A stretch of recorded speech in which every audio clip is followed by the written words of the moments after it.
Ya. Buenas tardes, chicos. El día de hoy continuamos con las ayudantías de álgebra lineal.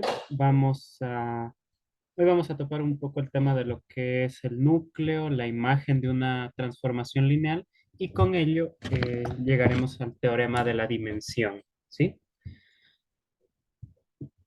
Entonces, primero, núcleo e imagen,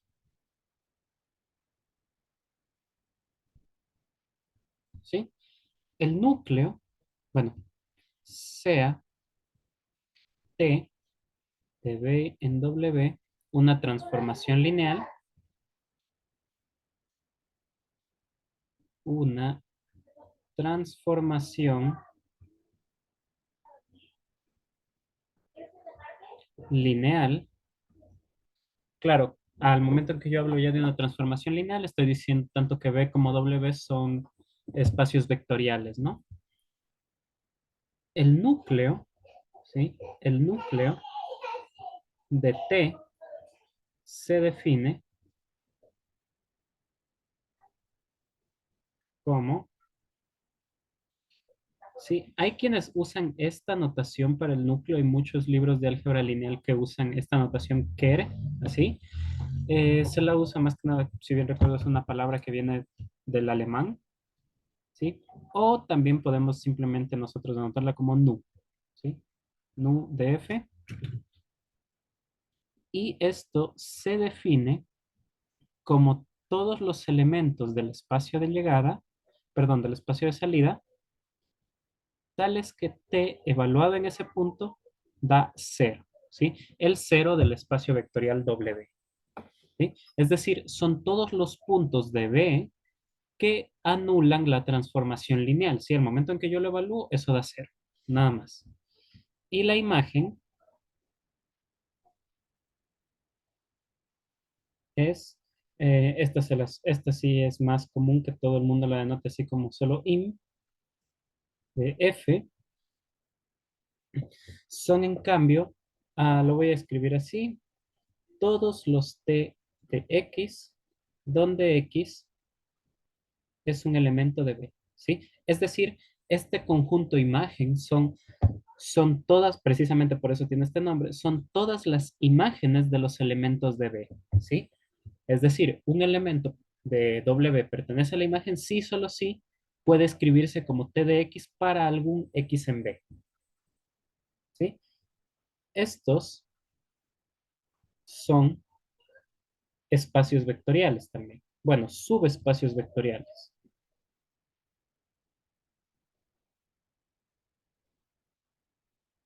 Subespacios vectoriales.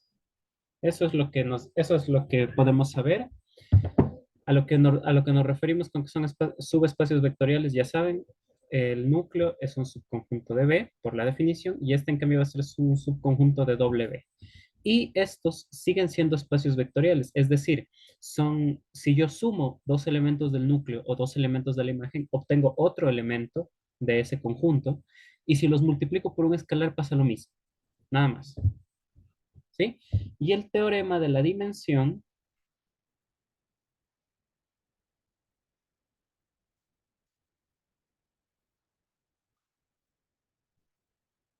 se resume en una ecuación, y es que la dimensión del espacio B, ¿sí? Del espacio de salida, es igual a la dimensión del núcleo, ¿sí? Más la dimensión de la imagen. En eso se resume el teorema de la dimensión, en esa pequeña ecuación de ahí. Y esta ecuación tiene varias consecuencias, ¿sí? Nos da caracterizaciones para lo que son funciones inyectivas, bueno, transformaciones lineales inyectivas, sobreyectivas. De hecho, aquí, perdón, estoy cometiendo un error en la anotación. Aquí en todo esto es T, porque T es mi transformación lineal, no sé por qué puse F. T, T, T, T y T. Todo bien ahí.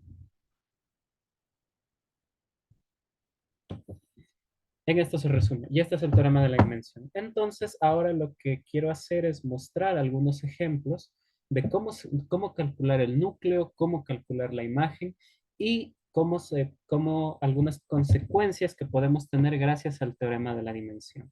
¿Sí? Ah, otra pequeña propiedad que la, la profesora María sí les había mostrado era que T, o sea, esta aplicación lineal es inyectiva, ¿sí? Sí y solo si su núcleo es el espacio trivial, es decir, solo contiene el cero.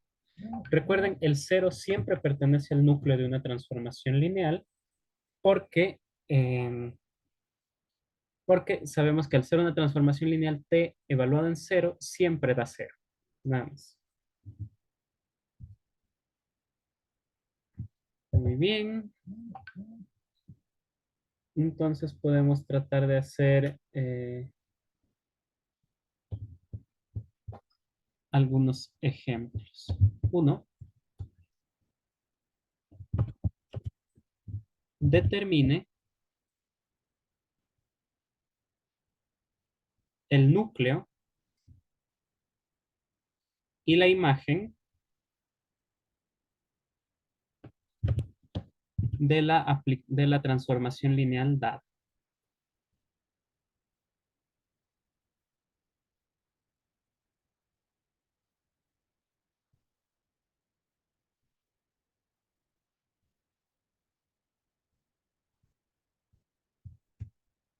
La primera que vamos a tomar va a ser T, una aplicación que va de R3 en R2, ¿sí? Tal que T de X1, X2, X3 nos da X1 menos X3, 2X2 más X3. Ujú. Entonces tenemos que encontrar el núcleo y la imagen de esta transformación. Cuando trabajamos con núcleo e imagen, hay dos formas de hacerlo, ¿sí? Ustedes casi siempre han visto que se está trabajando con transformaciones que van de algún Rn en un Rm, ¿sí? Y esas por lo general es fácil ver cómo representarlas como una matriz. Entonces, este trabajo de encontrar el núcleo de la imagen se reduce a trabajar con estas matrices. Sin embargo, yo aquí voy a mostrar un par de ejemplos diferentes donde no necesariamente estamos trabajando directamente de Rn en Rm, ¿sí? Pero, tal como yo había mencionado antes, eso puede traducirse a trabajar sobre la matriz que define esa aplicación lineal, ¿sí? La matriz asociada a esa aplicación lineal. Primero, solo como eh,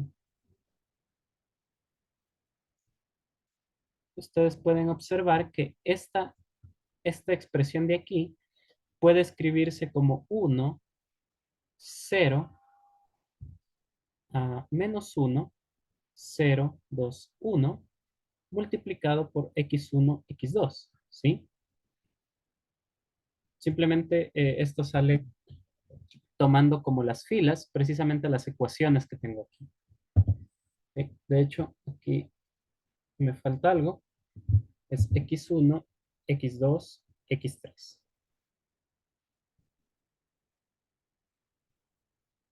¿Sí? Entonces, esto que está aquí no es más que la aplicación, perdón, la matriz asociada a T con respecto a las bases canónicas, ¿sí? A la base canónica tanto de R2 como de R3. Si quisiéramos encontrar la base canónica, perdón, la matriz asociada a alguna otra, en alguna otra base, podríamos buscar la matriz de cambio de base y multiplicar en el orden respectivo por esta matriz, ¿sí? Y si no, entonces, para determinar el núcleo,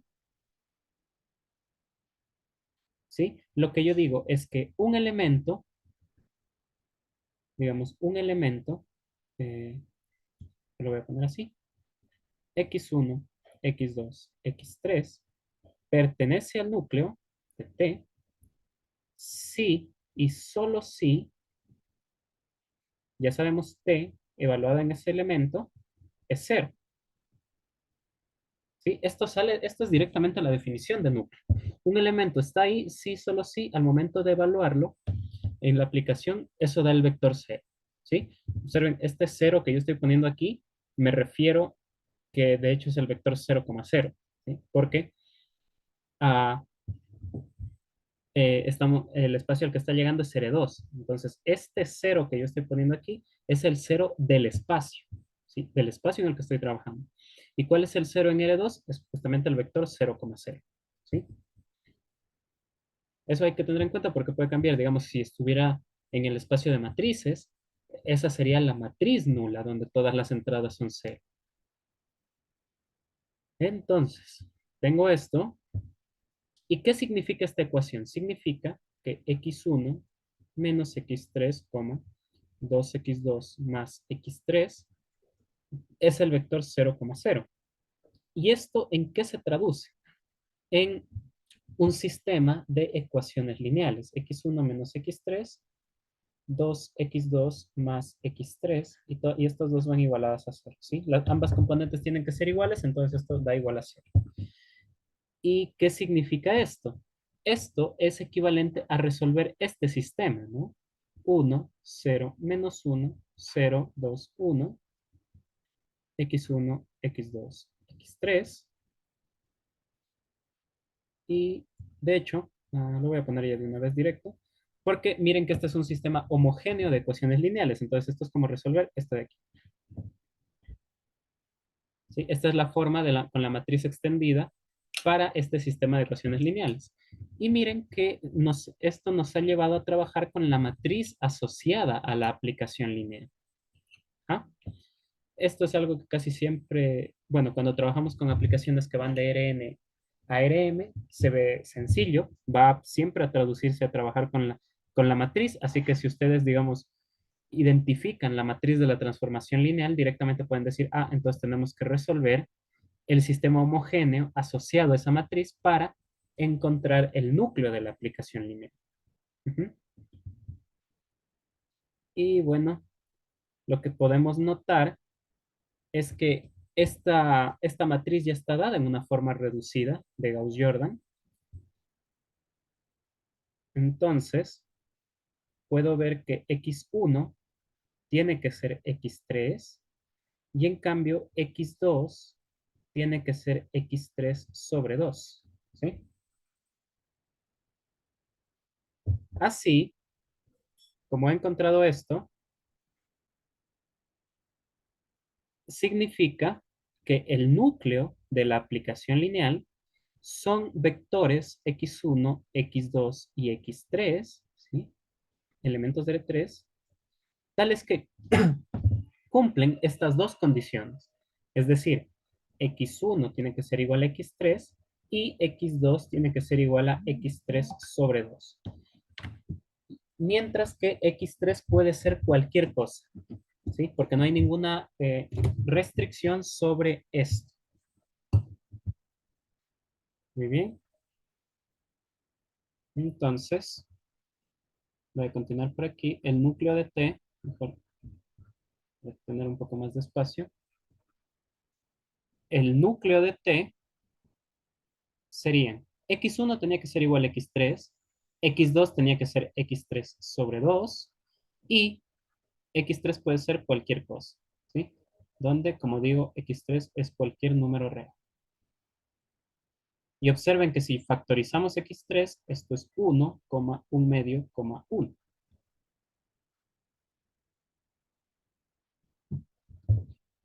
O lo que es lo mismo, este es el espacio generado por el vector 1, 1 medio, 1. ¿Sí? Y como está siendo generado por un solo vector, nosotros podemos ver que la dimensión del núcleo, ¿sí?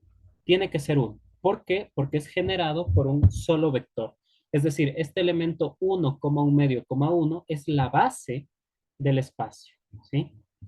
Recuerden, cualquier conjunto que solo tenga un elemento que no sea el cero es linealmente independiente. Y por eso, este constituye una base del núcleo. Ajá. Ahora, Si queremos encontrar la imagen, hay algunas formas de hacerlo, ¿sí? Voy a dar algunas formas en las que podemos calcular la imagen. Bueno, lo primero que podemos hacer es aplicando el teorema de la dimensión por el teorema de la dimensión.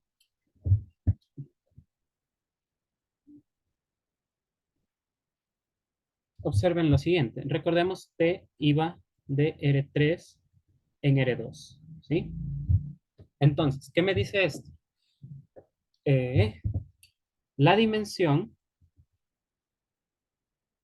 el teorema de la dimensión me decía que la dimensión del espacio de salida, en este caso R3, por eso es 3, tiene que ser igual a la dimensión del núcleo, que ya vimos que es 1, más la dimensión de la imagen, ¿sí? Por ejemplo, esta sería de hecho la forma más rápida de ver esto, ¿sí? Esto era el teorema de la dimensión. La dimensión del conjunto de salida, R3, igual a la dimensión del núcleo más la dimensión de la imagen, pero la dimensión del núcleo es 1. Entonces, ¿qué significa? Que la dimensión de la imagen de T es 2. Ajá. Pero sabemos otra cosa. La imagen de T, ¿en dónde está contenida? Según esta aplicación, está contenida precisamente en R2. ¿Sí? ¿Y qué dimensión tiene R2? Tiene también dimensión 2. Entonces, tengo un subespacio de la misma dimensión contenido en R2. O sea, estos dos espacios tienen la misma dimensión. Eso significa, como tienen la misma dimensión, que tienen que ser exactamente los mismos. Entonces, la imagen de T es todo R2, nada más. Miren, esta, digamos, usando el teorema de la dimensión, esta sería una forma directa de encontrar la imagen, ¿sí? Porque ya sé que la dimensión tiene, que la imagen tiene dimensión 2, y como está contenida en un espacio de esa misma dimensión, entonces significa que la imagen es todo el espacio, ¿sí? Esa sería como una forma de hacerlo, ¿no? Por otro lado, otra forma sería que un elemento, por ejemplo, voy a poner A, B, A, B, pertenece a la imagen si y solo si eh, T de x1, x2, x3 es igual a este elemento A, B para algún x1, x2, x3 elemento de R3. ¿Sí? Lo que estoy usando aquí es la dimensión de la imagen. ¿Qué estoy haciendo? Estoy tomando un elemento de la imagen y digo, a ver, un elemento AB pertenece a la imagen si solo si esto pasa. ¿Y para qué estoy haciendo esto? Porque quiero entonces encontrar qué condiciones debe cumplir A y B para que esto tenga solución. O sea, para que este vector x1, x2, x3 exista. ¿Cómo se traduce esto? Esto significa t de x1, x2 es x1 menos x3, coma, 2x2 más x3. Ah, esperen, que hay un pequeño detalle. Ah, perdón, aquí es menos. Menos, ¿sí? Porque como aquí está 2, 1, esto es la ecuación 2x2 más x3, y para despejar pasa con signo negativo. Entonces aquí hay un pequeño error. Aquí va menos, y aquí también. ¿Sí? Pero bueno, el tema de la dimensión no cambia. Ya. Y esto tiene que ser igual al elemento A, B. Entonces, esto se convierte en el sistema x1 menos x3, 2x2 más x3, y esto va igual a y esto va igual a b. Perfecto.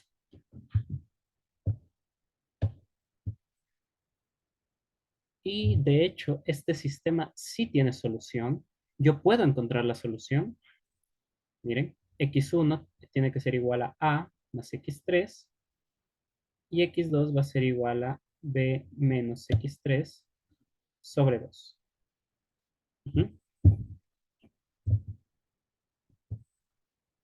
Es decir, este sistema siempre tiene solución. ¿Sí? Esta es la solución del sistema. Voy a ponerlo aquí. El sistema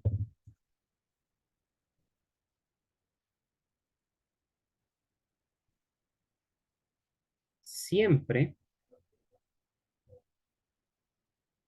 tiene solución.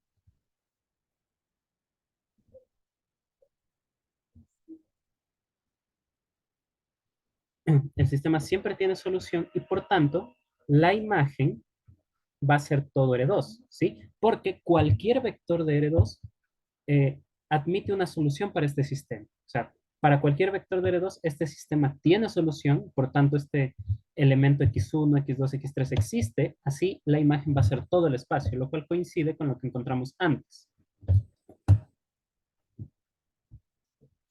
Ajá. Finalmente, otra forma en la que podríamos hacer este ejercicio es recordando la matriz asociada al sistema, que era 1, 0, menos 1, 0, 2, 1, ¿sí? Entonces, la imagen de T, ¿sí? En este caso es el generado por las columnas del espacio. Eso siempre pasa. 1, 0, 0, 2, menos 1, 1. Ajá. ¿Y cómo puedo yo saber cuál es la base? ¿Sí? Yo tengo que extraer un subconjunto linealmente independiente de de este conjunto que tengo aquí. 1, 0, 0, 2, menos 1, 1. Ujú. En este caso es un poco más sencillo, ¿sí?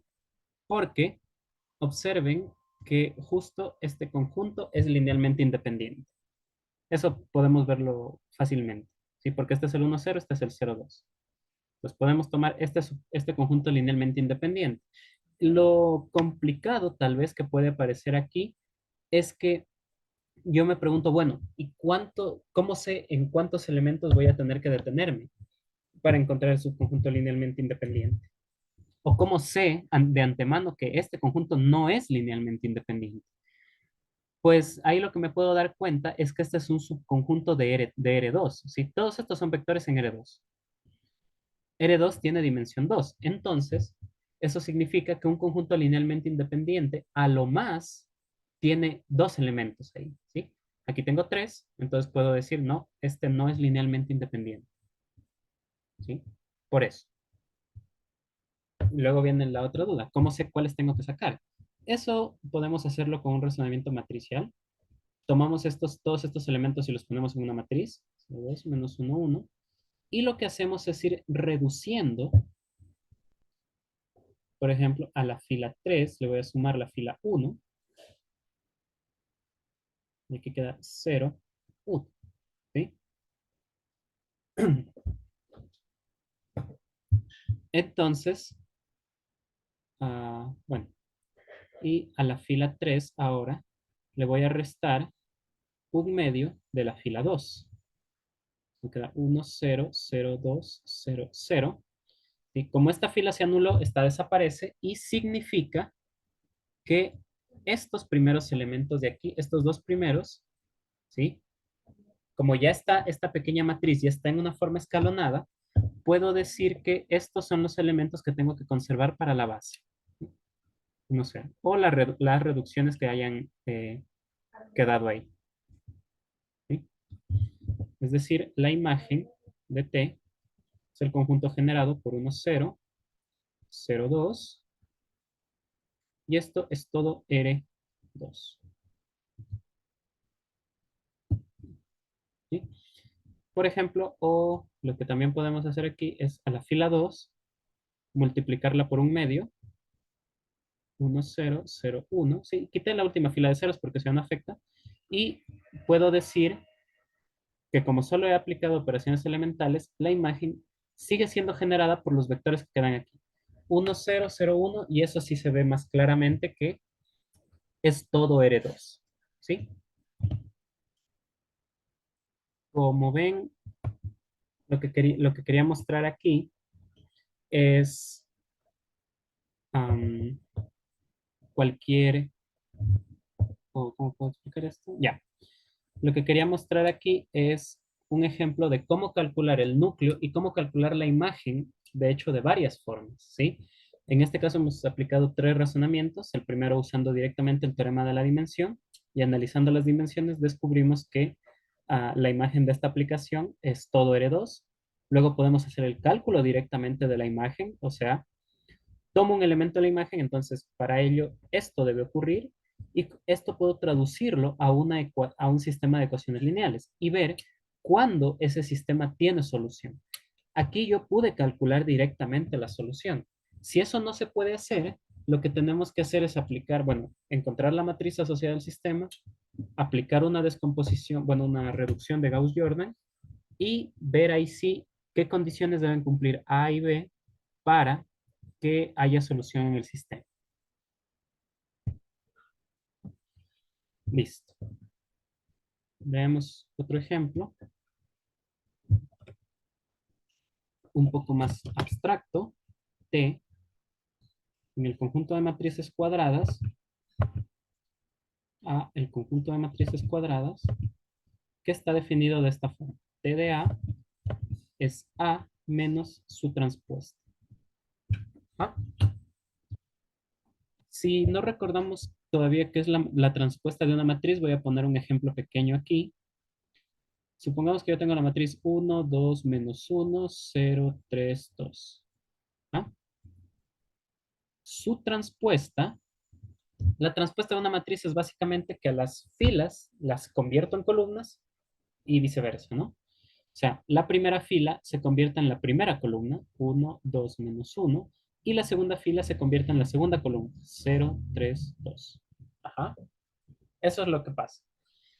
Y observen que es necesario que esta aplicación esté enviada de las matrices cuadradas en las matrices cuadradas, ¿sí? Porque en general, si A es una matriz M por N, ¿sí? Entonces su transpuesta es una matriz N por N, ¿sí? Cambian los órdenes, ¿sí? Porque si tengo N columnas, perdón, N filas, bueno, M filas, entonces luego voy a pasar a tener M columnas, ¿sí? Porque como digo, cada fila se convierte en una columna. Entonces, si yo tengo una matriz cuadrada A, digamos n por n, su transpuesta sigue siendo n por n y esta operación está definida. Ahí yo puedo restar matrices. Si no, yo no podría restar esas matrices. ¿Sí? Porque recuerden que para restar o sumar matrices, estas tienen que ser del mismo orden. Ahora, para el núcleo,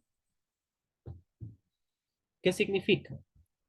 Eh, Aquí, bueno, no es tan fácil ver cuál es la matriz asociada a, a esta aplicación porque observen que si yo pudiera calcular la matriz asociada a T en las bases canónicas, ¿sí?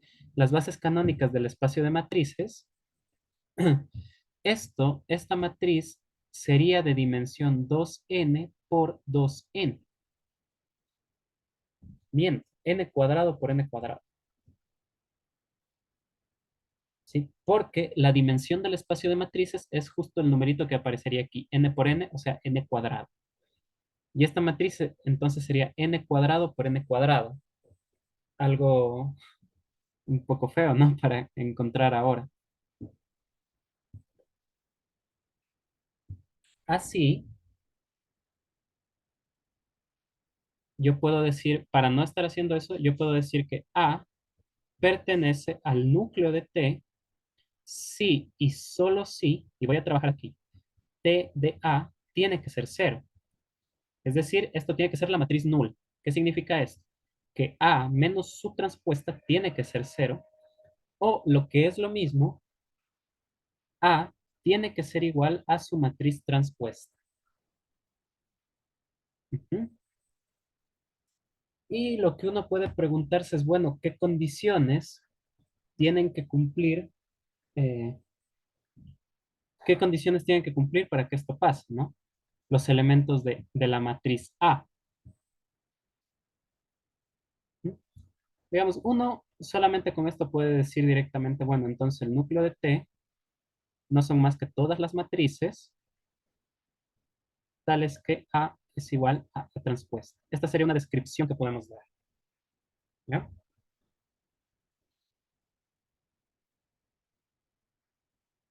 Sí, perfecto. Y bueno, dato adicional, a las matrices que cumplen esto se les llama matrices simétricas.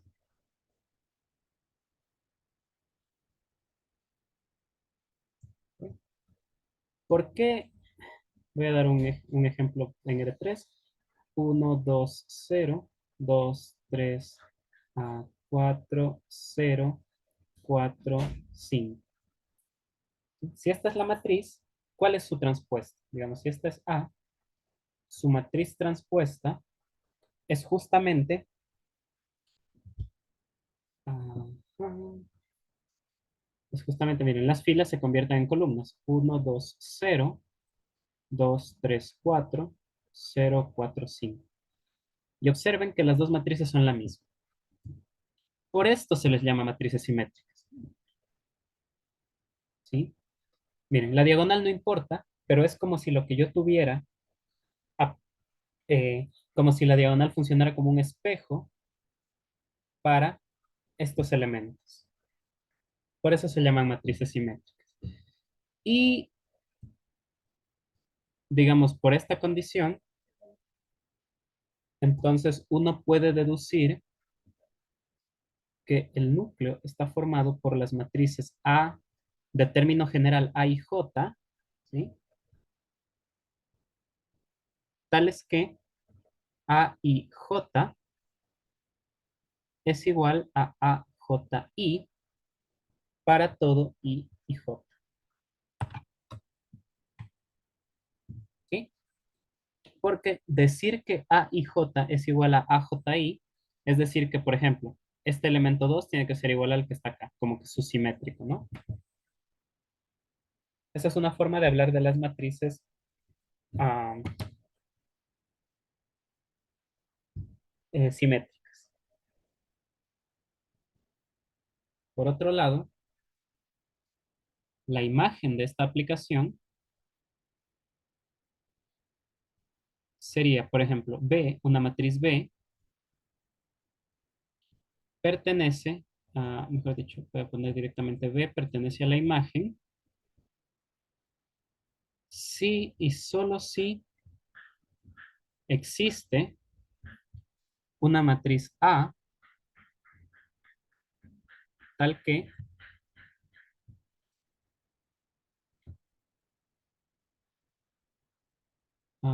B sea igual a T de A, o sea, A menos su transpuesta.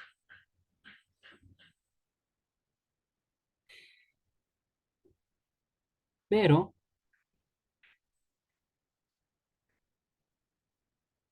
¿qué pasa si yo hago A menos A transpuesta? A menos A transpuesta entonces va a convertir, la diagonal tiene que ser cero. De hecho, no lo voy a poner así todavía. Voy a tratar de escribir esto en forma matricial para que se vea qué va a pasar. Aquí tengo el elemento A11, A12 y así, hasta el A1N, ¿sí? Acá también tengo el A21, A22 y así, hasta el A2N. Esto sigue, AN1, AN2, hasta ANN.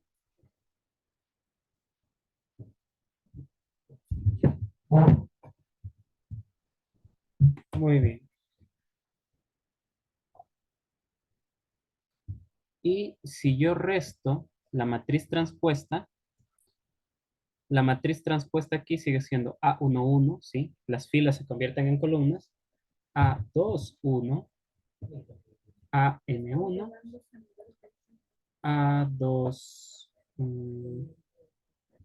miento, aquí es A12, A22, AN2,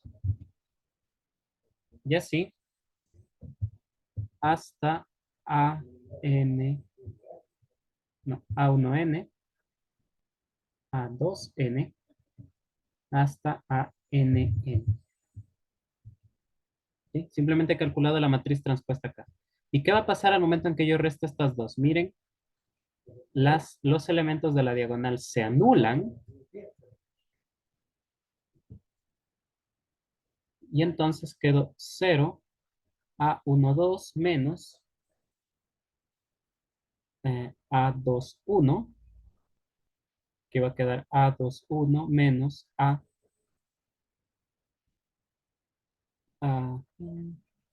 menos A12, 0. Y esto sigue, aquí queda A1n menos AN1, A2n menos AN2. Esto también sigue AN1 menos A1n, AN2 menos A2n. Y así, aquí queda un 0. ¿Sí?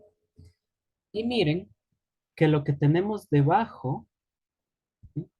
Observen que lo que tenemos aquí debajo, esto, es exactamente lo mismo que lo que está arriba, o sea, como si fuera una matriz simétrica, pero con los signos cambiados. Miren, el primer elemento aquí es A21 menos A12, y acá tenemos A12 menos A21, o sea, están cambiados los signos, nada más.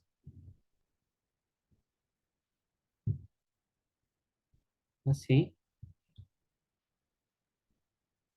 yo puedo poner que A menos A transpuesta son elementos de qué forma. Cero, eh, voy a ponerle A, voy a cambiar la letra, ¿sí? Voy a poner alfa 1, 2, alfa, déjenme ahí, alfa 1, n, y acá tiene que haber lo mismo, pero con menos, menos alfa 1, 2, 0, hasta alfa, ah,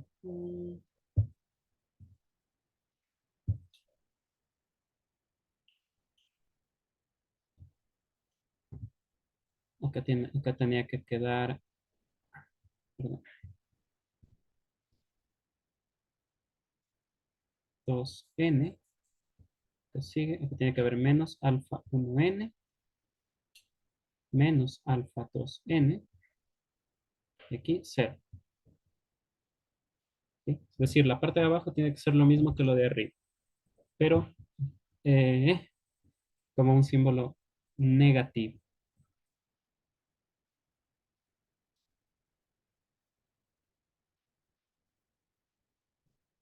Es decir, ¿sí? Como encontramos esto, miren, la, la matriz B, ¿sí? Si va a ser igual a A menos A transpuesta, tiene que tener esta forma. Ceros en la diagonal, cualquier cosa arriba, pero abajo tiene que ser lo mismo. Entonces yo podría decir que la imagen de T son todas las matrices B, ¿sí? Para las cuales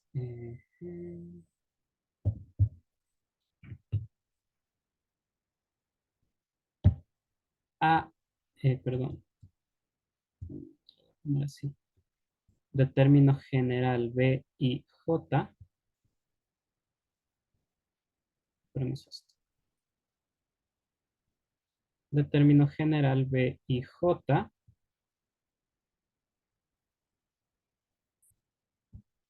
donde B y I es 0, coma, y B y J es igual a menos B, J, I, ¿sí? O sea, lo que está arriba para todo I distinto de J, ¿sí? Porque los términos de la diagonal ya vimos que son 0.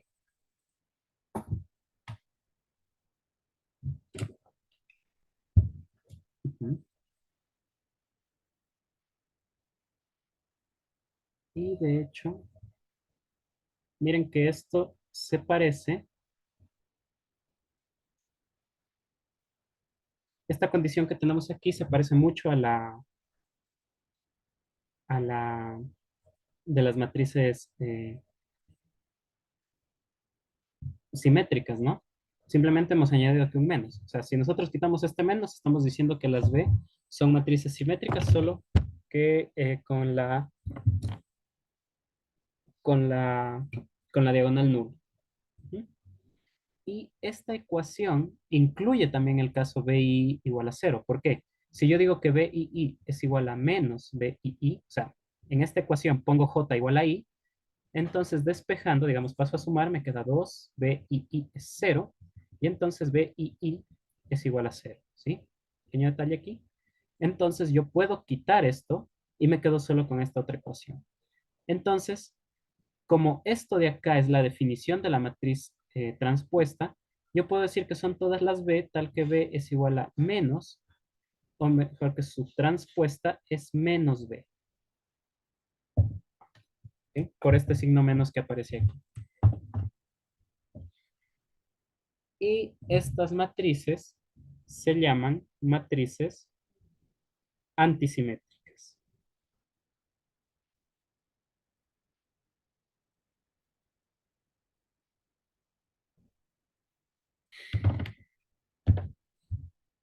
Muy bien.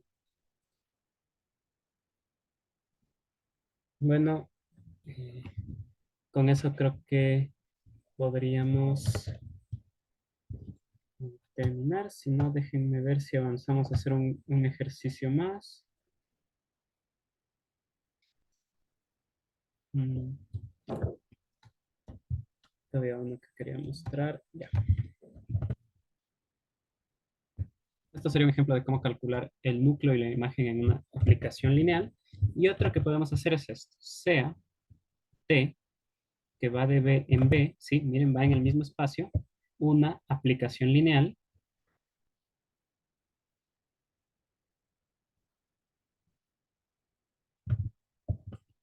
tal que el núcleo de T es la misma imagen de T.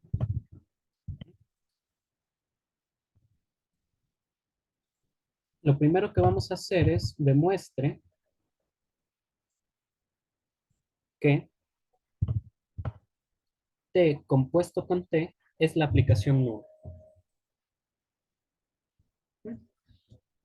Esto no tiene mucho problema porque lo que tenemos que hacer es tomar sea X un elemento de B y probemos que T compuesto con T evaluado en X da 0. ¿Sí? Porque decir que dos funciones son iguales significa decir que si yo evalúo algún elemento en esta función, es lo mismo que haberlo evaluado en la función de acá. Nada más. Y como la de acá es la función nula, esta es la función que a todo elemento lo envía en el cero mismo.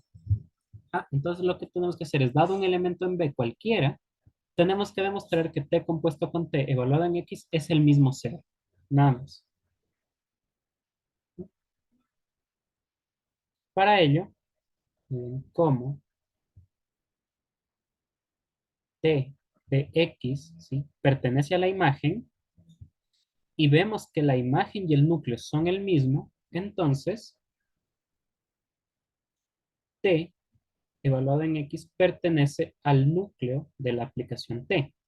¿Qué significa que pertenezca al núcleo? Que si yo evalúo T en ese mismo elemento, tiene que dar cero por definición del núcleo.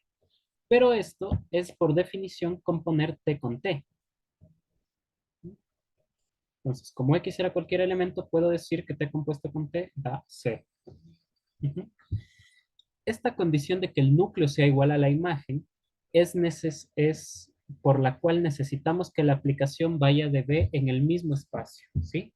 Porque, recuerden, el núcleo es un subconjunto de aquí. Aquí está el núcleo y en cambio la imagen está acá, ¿sí? Si estos dos espacios fueran diferentes, yo no puedo decir que estos dos son iguales porque están contenidos en espacios diferentes. Esa es la condición por la cual decimos que T es una aplicación que va de B en B. ¿Sí? Y lo último es que B, si B es de dimensión finita,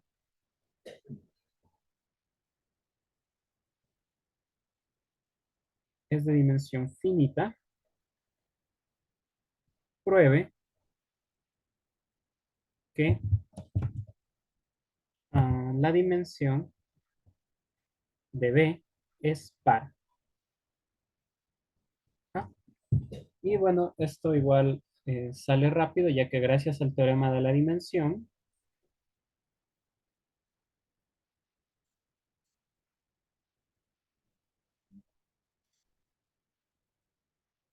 gracias al teorema de la dimensión, sabemos que la dimensión del espacio de salida, que en este caso es B, es la dimensión del núcleo de T más la dimensión de la imagen de T. Pero estos dos espacios son el mismo. Entonces, yo podría decir, como estos dos espacios son el mismo, esta dimensión de la imagen, yo puedo reemplazarla por esta dimensión del núcleo nuevamente. Ajá. Porque la imagen y el núcleo son lo mismo. Esto es dos veces la dimensión del núcleo de T. ¿Ah? Y como la dimensión de B es dos veces algo, entonces la dimensión de B es un número par, porque es un número multiplicado por un 2, nada más. ¿Sí? Recuerden, esa es la definición de número par. Un número par es cualquier múltiplo de 2. Y en este caso estamos viendo que la dimensión de B es justamente un múltiplo de 2. ¿Sí? 2 por la dimensión del núcleo. Bueno, este era un ejercicio corto, bastante sencillo. Quería mostrar cómo otra forma en la que podemos utilizar el teorema de la dimensión. Y continuaríamos con esto la próxima semana para ver otros ejemplos, otras aplicaciones que tienen este teorema. ¿Sí? Les agradezco por la atención. Espero que les vaya bastante bien. Mucha suerte. Hasta luego.